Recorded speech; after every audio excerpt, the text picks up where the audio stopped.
This next story is so unbelievable, we didn't think it could possibly be true. But after receiving thousands of records and declassified reports from the Army, it's confirmed that during the Cold War, the United States military conducted secret tests on unsuspecting people in the city of St. Louis.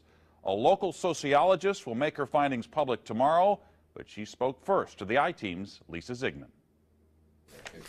Lisa Martino-Taylor's life work has been to uncover details of the Army's ultra-secret military experiments carried out in St. Louis and other cities during the 1950s and 60s. This study was secretive for a reason. They didn't have volunteers stepping up and saying, yeah, I'll breathe zinc cadmium sulfide with radioactive particles. These Army archive pictures show how the tests were done in Corpus Christi, Texas in the 1960s. In Texas, planes were used to drop the chemical, but in St. Louis, the Army placed chemical sprayers on buildings and station wagons. City officials were kept in the dark about the tests. The Cold War cover story was that the Army was testing smoke screens to protect cities from a Russian attack. The truth, according to Martino-Taylor, was much more sinister. It's pretty shocking. The level of duplicity and secrecy, clearly they went to great lengths to deceive people. By making hundreds of Freedom of Information Act requests, she uncovered once classified documents that confirmed the spraying of zinc cadmium sulfide. The greatest concentration of this compound was sprayed near the Pruitt-Igoe housing complex just south of downtown St. Louis.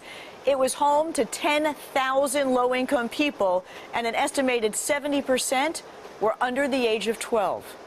Martino-Taylor claims they all unknowingly inhaled this compound morning, noon, and night, so the government could measure its effects on their lungs. So this is in violation of all medical ethics, all international codes, and the military's own policy at that time. In 1994, then Congressman Richard Gephardt asked the Army to open its records and explain the St. Louis testing. We want to make very sure that nothing went on that would harm anyone and that all the facts are out on the table. Documents released in the 90s show the Army placed sprayers on this former Knights of Columbus building on Lindell and in Forest Park. The Army always insisted the chemical compound was safe. Martino-Taylor believes documents prove otherwise.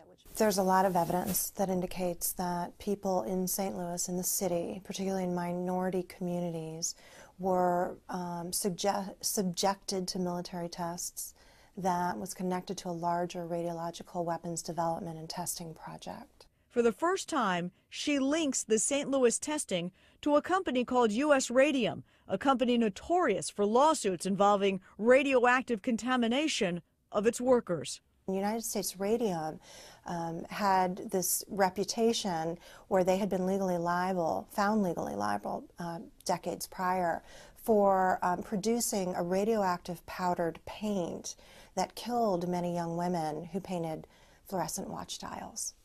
While the Army admits it added a fluorescent substance to the zinc cadmium compound, details of whether it was radioactive remain secret. Documents uncovered to date indicate the Army never conducted follow-up studies to see whether the compound caused long-term health issues. In 1972, after years of crime, poverty, and decline, the government destroyed the Pruitt-Igoe housing complex. Lisa Ziegman, News Channel 5, I-Team.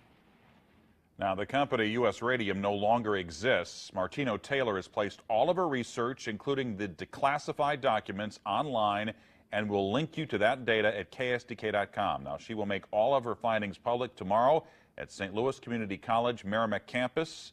In the meantime, if you remember the spraying, the I-Team's Lisa Ziegman would like to hear from you. You can email her at lziegman@ksdk.com.